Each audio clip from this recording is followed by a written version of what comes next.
Bonjour à tous, ravi de vous retrouver pour cette émission spéciale sur Bismart à l'occasion des victoires du Capital Humain 2024 ici dans ce très bel endroit, dans ce super studio pour parler d'un sujet intéressant qui concerne les salariés. C'est une demande faite au DRH et on va parler de fidélisation des collaborateurs et on va parler, vous l'aurez compris, du partage de la valeur.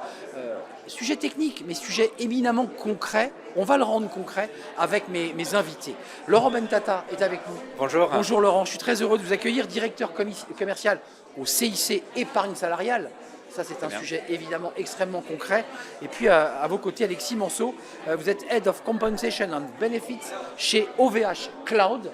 Et c'est à vous que je pose la question en premier parce que quand on dit partage de la valeur, on est sur un spectre très large. Ça veut dire quoi, partager la valeur ? Alors partager la valeur, c'est avant tout partager les valeurs de l'entreprise. Pour qu'un partage de la valeur soit efficace, c'est commencer par partager qui on est et le partager intelligemment. Et c'est un spectre très très large en fait qui va venir répondre à différentes problématiques. L'idée est vraiment de s'adapter. Qu'est-ce que l'entreprise a envie de redistribuer, pourquoi, à qui et comment le faire en adéquation avec qui elle est. Je me tourne vers le banquier. Votre définition du partage de la valeur, je suis sûr que vous n'allez pas être sur les raisons d'être, mais plus sur la valeur financière. On est là un petit peu pour surprendre. Le partage de la valeur a énormément évolué. Il y a quelques années, on était uniquement sur un partage de valeur financier. On partageait le résultat de l'entreprise, on partageait les bénéfices et la question c'était comment associer tous les salariés à cela. Et on s'aperçoit, et vous l'avez dit, que de plus en plus les entreprises souhaitent partager les valeurs. Juste un exemple pour ne pas être trop long, sur les accords d'intéressement. On partage de la valeur, mais maintenant on a de plus en plus de mise en place de critères extra-financiers. Exact. Pour permettre effectivement aux salariés de participer à l'effort de l'entreprise. Environnement, écologie, réduction des émissions à effet de serre. Donc ça, on est totalement dans cette optique de partager les valeurs de l'entreprise. Là, on est déjà projeté dans ce qui est très nouveau, dans la définition très moderne du partage de la valeur. Pour des salariés des années 2000, le partage de la valeur, c'était l'intéressement, on est d'accord.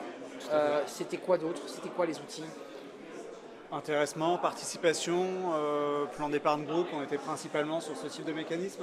Oui, je me permets, je rajoute aussi actionnariat salarié aussi. C'est comment toi salarié, tu vas pouvoir aussi partager les résultats de l'entreprise et en étant vraiment actionnaire, c'est-à-dire un partage actif de la valeur de l'entreprise. Ça c'est vrai et on l'a beaucoup vu dans les startups par exemple où quand le collaborateur ou le talent était recruté, on ne pouvait pas lui donner le salaire qu'on voulait, on lui donnait des parts. Ça joue quand même ? Ça joue énormément et c'est intéressant ce que vous dites parce qu'on a toujours l'idée que l'actionnariat salarié ça concerne que les grands groupes. On a tous en tête des groupes comme Auchan dans la grande distribution et autres, mais on s'aperçoit que toutes les entreprises, qu'elles soient cotées ou non cotées, peuvent proposer des opérations et de l'actionnariat à l'ensemble de leurs collaborateurs. On voit l'évolution des outils. Ils ont beaucoup évolué depuis une vingtaine d'années, ces outils justement de partage de la valeur. On voit qu'il y a eu beaucoup d'intelligence autour de ce sujet, ou de réflexion, pour essayer de répondre aux envies et de garder le collaborateur, parce que l'objectif, il est là quand même. C'est ça l'objectif ? C'est tout à fait ça l'objectif. Alors, on a différents types de dispositifs. C'est traditionnel, qui ont quand même une certaine ancienneté. La participation 67, on n'est pas sur des éléments ultra novateurs. Néanmoins, ce qui est intéressant de voir, c'est aujourd'hui comment on arrive à toucher tout le monde. On l'a vu quand on a développé notre actionnariat salarié, par exemple chez OVH Cloud. On a voulu profiter du moment de l'introduction en bourse pour offrir à tous nos collaborateurs la possibilité d'investir. Et on voulait le faire pour l'ensemble des collaborateurs. Pour tous les collaborateurs. Pour tous, quel que soit leur pays. Exactement. Ils peuvent le faire ou ne pas le faire. Exactement, c'est leur choix. Quand on est parti sur ce projet, on nous a dit c'est pas comme ça que ça marche, faites d'abord la France, on verra plus tard, etc. Et effectivement, pour nous, c'est technique, on a différentes typologies d'actionnariat pour répondre à ce besoin. Mais au final, c'est notre sujet, pas vraiment celui des collaborateurs. Donc une forme d'égalité, il y avait une volonté d'égalité face face au dispositif. Et ça a marché ou pas ? Ça a marché, oui. On a eu 98% de nos collaborateurs qui sont devenus actionnaires sur cette première opération qu'on a pérennisée. Aujourd'hui, on a une opération d'actionnariat tous les ans et on a toujours des taux de participation, en tout cas de collaborateurs qui décident d'investir en action de l'entreprise. Il peut toujours le faire. Il peut toujours le faire avec minimum 60% de participation à l'échelle du monde. Et au départ de l'entreprise, il récupérera évidemment les fonds, on est d'accord ? Tout à fait, ça s'inscrit dans un cadre d'épargne salariale traditionnel avec les cas de déblocage qui peuvent varier d'un pays à l'autre, mais qui sont globalement les mêmes pour l'ensemble de nos collaborateurs. Est-ce que Laurent Bentata, est-ce qu'on est en France, je parle de la France parce que là on parle d'une entreprise internationale mais en France, est-ce qu'on est, on est audacieux sur ces sujets? J'ai l'impression qu'on est un peu timide.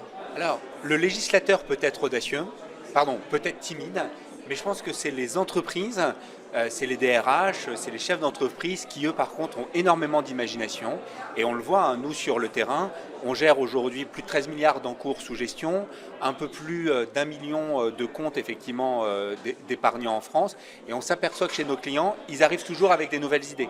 À nous, maintenant, de combiner ça avec la réglementation, de combiner ça avec les possibilités techniques aussi de nos outils.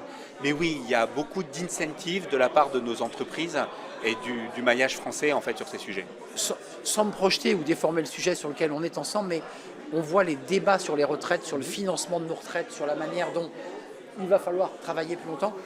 Est-ce qu'on peut imaginer aussi ces dispositifs en imaginant une retraite complémentaire capitalisée? C'est le sujet sensible du moment. Surtout ne pas utiliser le mot. On ne vise pas le mot, et on le voit bien quand on discute avec les partenaires sociaux. Il n'y a pas de mot tabou, mais il y a certains mots qu'on hésite effectivement d'avoir. C'est un irritant celui-là quand même. C'est parfois un irritant, mais les outils existent déjà dans les entreprises. À nous de communiquer vis-à-vis de ces entreprises, aux entreprises aussi de s'emparer de ces sujets. Mais vous avez partagé la valeur, c'est aussi accompagner les salariés dans une préparation retraite. Vous avez des dispositifs de pérécole, vous avez des dispositifs de retraite. Vous avez aussi en France un outil qui existe, que je qualifierais de super, c'est la possibilité de transformer son temps en épargne avec la passerelle CET Pérécole, voire Péro. Donc les outils existent. C'est développé ça, j'ai l'impression que c'est pas encore très développé ça. Si. Je vais vous dire, il y a un petit peu, on va attendre, mais il y a un petit peu une idée où les entreprises sont un peu frileuses puisqu'elles ne veulent pas voir non plus déraper leurs engagements de passifs sociaux. Mais oui, il y a un enjeu, de bilan et financier. De bilan derrière. Donc, évidemment, je pose la question à Alexis et je la pose à Laurent aussi, mais tout ce que vous me dites là sont des dispositifs extrêmement intéressants lorsqu'on est dans une grande entreprise. Et je parle aux banquiers, comment on fait pour aller chercher ce type de dispositif dans des entreprises plus petites? Et je parle d'entreprises de 200 à 500 salariés, et moins encore. Alors je vais répondre, loi partage de la valeur. Ça fait court comme réponse. Hein. Ouais, c'est pas mal. Vous pouvez développer, Laurent Bentata. loi partage de la valeur, c'est justement le législateur a la même idée en disant le partage de la valeur, ça ne doit pas concerner uniquement que les grandes entreprises. Comment je m'occupe de tous les Français? C'est vrai. Et donc aujourd'hui, il y a une obligation qui est mise en place et qui existe pour toutes les entreprises. Je ne vais pas plus détailler, mais ayant en tête que dans toutes les entreprises, de proposer, de mettre en place des dispositifs de partage de la valeur. Donc ça veut dire qu'il y a de la pédagogie côté banque et côté partie prenante pour l'expliquer. Oui, on est en train de le mettre justement en place. Toutes banques, tous assureurs effectivement confondus, pour aller chercher ces entreprises et leur dire attention, tu dois mettre en place quelque chose avant la fin de l'année ou dans les mois effectivement qui viennent. C'est un sujet d'ailleurs qui tenait très à cœur à Bruno Le Maire, le ministre de l'économie et des finances, qui souvent parlait de cette volonté de créer cet intéressement, cette participation. Côté OVH, vous avez des salariés actionnaires, ça marche, ils peuvent continuer à l'être s'ils le souhaitent. Est-ce que vous avez vu des retours, j'ai à lire sur stratégie, avec des collaborateurs plus engagés, plus mobilisés, plus motivés? Oui, bien sûr. Ce qui est important, c'est vraiment de répondre à des problématiques d'entreprise. Donc OVH Cloud est dans le secteur du cloud. Comme son nom l'indique, c'est une société qui a 25 ans, à peu près 2000 collaborateurs en France, 1000 à l'international, et on est le leader européen. Enfin, je veux dire, on est même le seul acteur européen dans le top 10 mondial. Face à nous, Google, Amazon, des géants, Alibaba, etc. Quand même.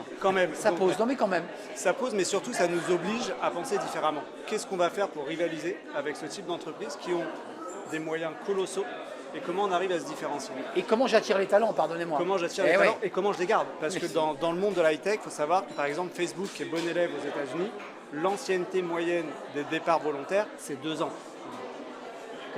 Et on a un vrai intérêt à capter les talents, mais aussi à les garder, à développer leur fidélisation.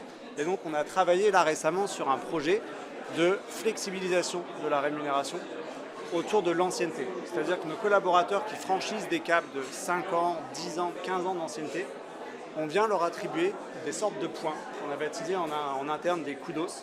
Et ces points, des kudos. Des kudos. Des kudos. Ouais. C'est pas kudos, c'est kudos. Exactement.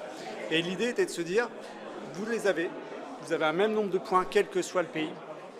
Là aussi, équité. Équité, avec une valeur de points qui va varier selon les pays équité. Ça ressemble à la retraite. Pouvoir d'achat, quasiment. Et l'idée est de se dire que vous avez plusieurs options. Vous pouvez les percevoir en cash, vous pouvez les percevoir en carte cadeau, vous pouvez les percevoir en actionnariat salarié, vous pouvez faire un mix des trois. Vous êtes libre, quel que soit votre pays, d'utiliser le mode de récompense qui vous correspond. Et le montant est attractif parce que, vous voyez ce que je veux dire, ça se joue aussi sur le volume et le montant. Exactement, exactement. C'est significatif. C'est significatif, mais suffisamment significatif. Derrière, on vient vérifier ce qu'on aurait eu en termes de coûts d'absentéisme, de turnover, etc., de délai de recrutement. On vient se comparer par rapport à la moyenne du marché et on voit qu'aujourd'hui, on a un vrai gain, c'est-à-dire qu'on a des taux de turnover, d'absentéisme qui sont de l'ordre de 2 fois plus bas que le secteur d'activité. Donc ça veut dire que ces investissements, en tout cas cette stratégie, qui a un coût, elle fonctionne Elle dans fonctionne, le temps. elle a un ROI, tout à fait. Côté banque, vous disiez que vous aviez la gestion de 13 milliards.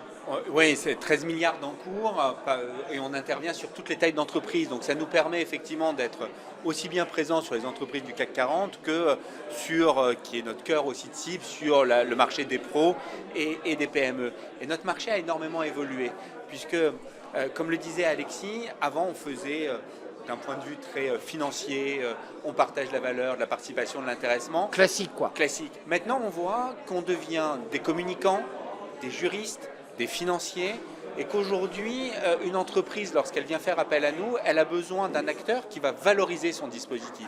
Les entreprises, les Compenben, les DRH ont énormément d'idées. Mais c'est ensuite comment elles le vendent à leurs salariés. Comment aussi le salarié se rend compte de l'effort de l'entreprise qui est fait. Parce que quand il y a un accord d'intéressement qui est mis en place, rien n'oblige l'entreprise à le faire. Donc, comment le RH, ce n'était pas son boulot à l'époque, va communiquer et va valoriser les accords d'entreprise. Vous avez un rôle de pédagogie, vous De plus en plus. De plus en plus. Pour aider le DRH à pouvoir déployer, expliquer. Des exemples très concrets, quand il y a des campagnes d'intéressement et de participation dans les entreprises, maintenant on vient dans les entreprises, nous-mêmes, pour expliquer effectivement aux salariés qu'est-ce que c'est. Tu as retouché de la participation, c'est un résultat des bénéfices. Tu as touché de l'intéressement, c'est parce qu'il y a eu des critères qui ont été effectivement remportés et comment ça fonctionne. Donc notre boulot, il est de mettre en place, mais on est au-delà d'une usine ou d'un gestionnaire d'actifs, on a presque un rôle, allez je lâche le mot, social dans l'entreprise, d'accompagnateur. Ça c'est très important en tout cas pour nous. D'accompagnateur et de faire comprendre aux collaborateurs que l'entreprise s'engage aussi sur Exactement. un dispo qui a un coût pour elle. Hein. Tout à fait. On est d'accord. Le coût, effectivement, est important pour l'entreprise. On est rémunéré, bien entendu. Les plans comme ça d'incentive coûtent cher aussi à l'entreprise. Et c'est comment on communique sur ces plans. Il nous reste quelques minutes. On a parlé d'argent, beaucoup, d'actions. Et vous avez démarré l'émission Laurent Bentata sur l'idée qu'il y avait d'autres sujets. J'ai le sentiment que les collaborateurs aujourd'hui vous demandent aussi, en plus d'être actionnaires, du temps pour aider, du temps pour s'engager dans l'associatif, du temps à eux. Vous le ressentez, ça, chez OVH aussi? Tout à fait. Alors, nous, on a vraiment parti du principe, OVH Cloud est une entreprise pour qui l'humain est au cœur de la société. Du coup, on a toujours essayé de prendre en compte les collaborateurs et l'idée est vraiment de se dire nos collaborateurs, ils n'arrêtent pas leur vie quand ils viennent dans l'entreprise. Donc oui, on a créé des dispositifs aussi que les collaborateurs prennent ou prennent pas en fonction de leur étape de vie, en fonction de leur moment, en fonction de l'instant. Mais l'idée est vraiment de les reconnaître en tant que collaborateurs. Là, je m'adresse au directeur commercial qui lui aussi a une équipe. Là, vous nous parlez des entreprises que vous accompagnez, mais vous aussi, vous êtes impacté par ces sujets. Nous, on est totalement impacté. Alors nous, on va plus intervenir sur des préparations retraite, par exemple. Et donc toute la question et notre travail aussi avec les autres acteurs du marché, c'est comment on va influencer sur l'évolution de la réglementation pour préparer les salariés au meilleur moment pour leur retraite. C'est d'ailleurs pour ça qu'avec notre assureur, les ACM, on travaille énormément sur ces sujets d'accompagnement des salariés et de préparation pour la retraite. Vous voyez qu'on y arrive à la retraite. Ce sujet-là est évoqué par les collaborateurs chez vous, où ils sont plus dans une logique de bien-être, d'équilibre, vie pro, vie perso, où ces sujets-là sont aussi évoqués? Tous les sujets sont évoqués. Alors on a une moyenne d'âge plutôt jeune. On est aux alentours de 33 ans. Du coup, la retraite semble encore très loin. Ouais, je parle comme un senior, c'est ce que vous voulez dire. Pas du tout, je ne me serais pas permis. Bien sûr, Alexis. Mais du coup, voilà, ce qu'on constate en termes de rémunération, en tout cas, c'est que globalement, on a 3 temps le temps où les personnes rentrent sur le marché du travail et veulent principalement de l'argent. Une deuxième partie de vie où on va plutôt rechercher de l'équilibre, des avantages, du bien-être. Donc on les adapte en fonction des temps de vie, quoi. Tout à fait, c'est ça, exactement. J'ai vu en préparant l'émission qu'il y avait, et vous l'avez évoqué, j'aimerais qu'on le précise un tout petit peu, les enjeux internationaux, parce que là on parle de la France, dispositifs qui ont été votés par le législateur, par des accords avec les partenaires sociaux. Il y avait l'exemple de Lisbonne, là. Là, il y a un exemple précis qui est assez intéressant. Oui, alors c'est une anecdote totalement personnelle et à OVH4, mais en tout cas, quand on s'est déplacé avec les équipes pour justement s'intéresser à leurs attentes, à leur perception de ce partage de la valeur, des avantages mis en place, etc., on s'attendait à ce qu'ils nous citent, je ne sais pas, l'actionnariat salarié ou l'intéressement. Et non, localement, les équipes ont mis en avant la prise en charge des abonnements transport en commun, ce qui, de notre prisme français, semblait assez normal, mais qui pour eux était un vrai avantage. Chez nous, ça existe de manière légale. Exactement. 50% Exactement. Est pris en charge. Mais là-bas, c'était pas le cas. Et donc, inflation, utilisation au quotidien, ça faisait une perception assez importante. Mais d'un point de vue général, si je peux me permettre, on est vraiment...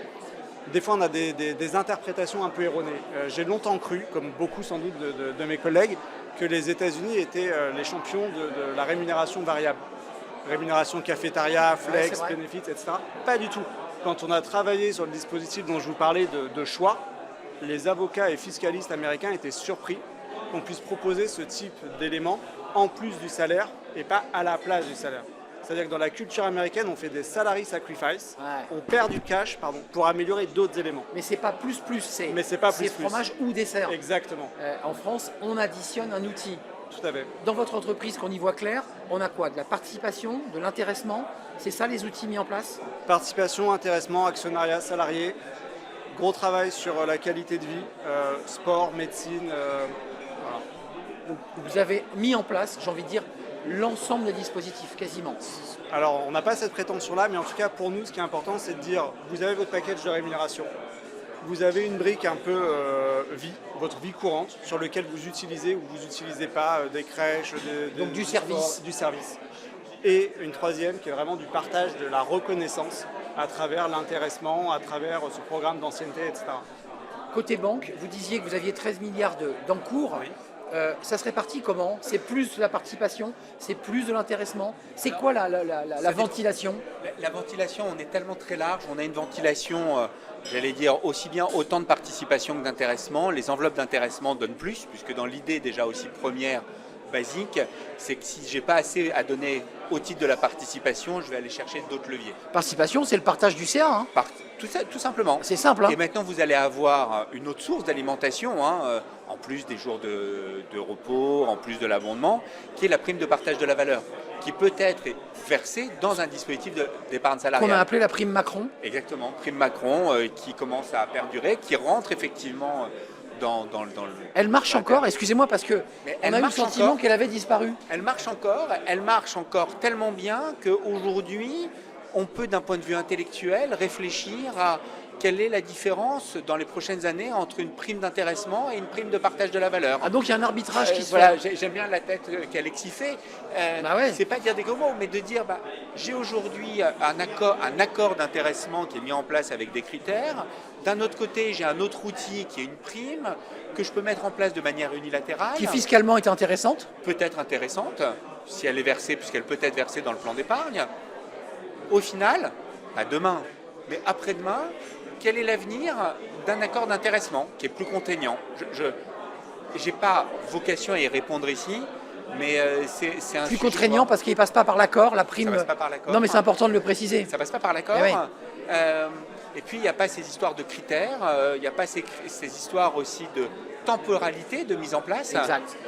La prime est capée, hein, la prime Macron. Est capée, mais je peux c'est quoi, c'est 6 000? Alors là, vous me prenez au dépourvu sans mes Alexis. notes. Je vais faire appel à un ami, à Alexis. Tout à fait. Alors nous, j'appelle mon ami. C'est la question 50%. Nous n'utilisons pas justement. Ça, vous le faites ça aussi? Non, on ne fait pas justement, mais pour les raisons évoquées par Laurent, hein, c'est-à-dire qu'on préfère miser sur l'intéressement. Vous préférez l'intéressement? Oui, tout à fait. Parce que vous souhaitez plus un engagement collectif, c'est ça l'idée? Un engagement collectif qui va toucher l'ensemble de nos collaborateurs monde. Ça, c'est possible. Si vraiment les montants d'intéressement, on a toujours aussi la possibilité d'avoir des suppléments d'intéressement, contrairement à la prime qui va être capée. Et en termes de message pour tout le monde, c'est sûr que parler d'un dispositif commun à l'ensemble des pays du groupe, C'est différent. c'est différent qu'une Que spécificité d'un française. parce qu'en Ouais. l'occurrence, la prime d'intéressement, enfin la prime de partage de la valeur, Oui. c'est français. C'est l'idée de Macron. Et l'idée, C'est un complément de pouvoir d'achat. Rappelons-nous que c'était ça l'idée. Hein. C'était totalement l'idée qui commençait à rentrer un petit peu plus, qui commence où on a des entreprises qui font régulièrement maintenant ces versements de PPV. On a une entreprise chez nous qui est un des grands comptes qui cette année n'en a pas fait. Et les salariés ont été étonnés, ou même nos interlocuteurs RH ont été étonnés Tiens, on qu'elle l'a ne pas soit eu. pas. Ouais. Alors qu'en final, c'était quelque chose d'exceptionnel, mais comme ça faisait peut-être 3 ans qu'elle a été effectivement donnée, chez notre client, on a eu ce retour de dire on s'y attendait. Non, il faut bien rappeler que c'est quelque chose d'exceptionnel. Avant de nous quitter, un petit détail qui irrite, les contraintes fiscales sur la participation à l'intéressement. Il y a de la CSG, CRDS, il y a de la Oui. fiscalité dessus. Soyons clairs, aujourd'hui, ça reste le vecteur le plus fiscalement avantageux qui existe dans les entreprises. Et même à titre particulier, vous ne trouverez pas des produits, même auprès de votre banque à titre particulier, où quand vous êtes dans une entreprise, vous avez des frais ou des droits d'entrée qui sont réduits, voire nuls, donc ce qu'on peut appeler couramment des commissions de souscription. Vous avez des frais de gestion sur les fonds qui sont quand même très bas. Très faible. Et les frais Bah oui. de tenue de compte sont à la charge de l'entreprise. Rien que ça. Après, Donc on est gagnant d'avoir une gestion collective du. Tout à fait. Et vous avez en plus de ça l'enveloppe fiscale avantageuse de la non-imposition des plus-values, etc., que vous connaissez parfaitement et que nos téléspectateurs connaissent. Donc oui, moi je considère qu'aujourd'hui encore, les dispositifs excellent d'épargne produit. salariale est aujourd'hui le produit que si les Français ont la chance d'avoir, qu'il faut bénéficier. Que l'on le prenne en individuel et qu'on le compare au collectif, Tout à vous fait. nous dites qu'il n'y a pas photo. De toute façon, le coût à fait. est Sur supérieur le coût du quand on le collectif. prend en individuel, c'est évident. Bien entendu. Par la masse engagée de fait. Exactement. Évidemment, vous êtes d'accord avec ça? Complètement. Et on a toujours aussi la possibilité d'abonder également la prise de risque des collaborateurs sur certains produits. Donc, ouais. Avant de nous quitter sur 2025, c'est quoi les idées géniales que porte votre entreprise qui est quand même très moderne et je dirais très innovante parce que vous nous l'avez dit, hein, vous êtes face à des mastodontes et des GAFA, donc il faut être imaginatif. On essaye justement l'idée de continuer de travailler cette flexibilisation. On a des nouvelles idées de cas, de transformation des points en cas concrets. Donc on va s'atteler à ça cette année principalement. Vous, les objectifs qui vous attendent Ils sont très clairs, c'est convergence aujourd'hui entre l'offre épargne salariale et épargne retraite. C'est notre avenir, c'est l'enjeu. On a 2 produits qui répondent aux mêmes enjeux. Comment je prépare l'avenir? Donc on va faire converger effectivement nos offres entre le CIC épargne salariale et notre assureur avec les ACM. Techniquement, ça veut dire quoi? Ça veut dire que ça passe par le législateur ou c'est votre banque qui a amené un produit? C'est notre banque. Techniquement, c'est beaucoup de boulot et c'est le commercial qui parle et qui reconnaît quand même que c'est beaucoup de boulot informatique. Ça, c'est du back-office. Hein. C'est énormément de back-office, c'est énormément d'informatique, c'est énormément de jour-homme, mais c'est surtout aussi des solutions pour nos clients qui nous demandent de plus en plus d'avoir une offre commune épargne salariale, actionnariat, retraite. Épargne salariale, ça veut dire que je vais épargner pour ma retraite? Oui. C'est ça, hein? Vous en Mais faites, pas oui. que. Mais donc Mais vous pas venez que. chez le client, en l'occurrence, et vous lui dites, j'ai un produit J'ai un produit qui fait tout. Qui fait tout. Aujourd'hui, client, vous avez un acteur pour l'épargne salariale, un acteur pour l'épargne retraite, parfois un acteur pour l'actionnariat salarié. Là, aujourd'hui, vous allez avoir qu'un seul acteur, qu'un seul point d'entrée, qu'un seul outil qui va gérer à la fois votre actionnariat, votre épargne retraite. Et puis la finalité, c'est quoi? C'est de proposer aux salariés une application commune. Je peux avoir en un seul clic une vision totale de mes encours à échéances différentes, 5 ans, retraite, même pourquoi pas vieillesse. Compte tenu que quand on épargne pour la retraite, c'est de l'épargne retraite dont on ne dispose pas jusqu'au moment où on part. On est bien d'accord. Ce sont des fonds dont on ne dispose pas. Pas tout à fait. Alexis n'est pas d'accord. Il y a juste un cas de déblocage par exemple sur l'acquisition de la résidence principale. Exact, résidence principale. C'est le seul cas où on peut débloquer en anticipé. Il y en a d'autres, mais qui sont des cas moins rigolos, on va dire. C'est décès. C'est le, Voilà. c'est le décès, il y en a d'autres, des invalidités, des choses comme ça, mais on rentrerait là trop dans des éléments techniques. Mais l'idée, effectivement, c'est celle-ci. Merci messieurs Merci. d'être venus me rendre visite Merci. pour nous éclairer sur ce sujet. Un dernier mot sur votre entreprise. En recrutement, vous avez quoi en vue là en 2025? On est sur à peu près 400 recrutements sur l'année. 400 recrutements, donc pour arriver à combien au total? Allez. On vise un développement, une croissance maîtrisée à travers le monde, mais principalement à l'international en termes de développement sur l'année à venir. Et arriver à un effectif global de combien? C'est quoi l'objectif là? À voir. À voir. Il y a beaucoup de prudence. Exactement. On est à la télévision, évidemment, beaucoup de prudence. Un dernier mot pour nous quitter. Juste un mot, parce que ça me titille. Est-ce que vous pensez que le législateur doit remettre ce sujet sur la table? On parle beaucoup en ce moment de difficultés à l'Assemblée nationale. Est-ce qu'il doit se rajouter ce problème?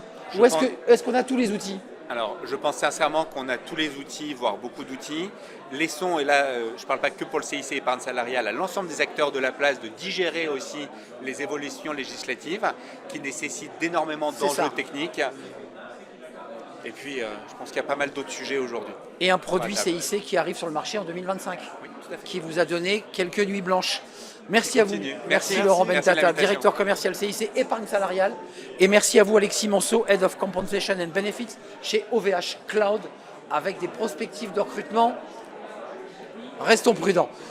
C'est la fin de notre émission. Merci d'avoir suivi notre émission spéciale. Merci à vous, merci de votre fidélité. Merci à Nicolas Juchat. Merci aux équipes techniques et je vous dis à très bientôt. Bye bye. Merci.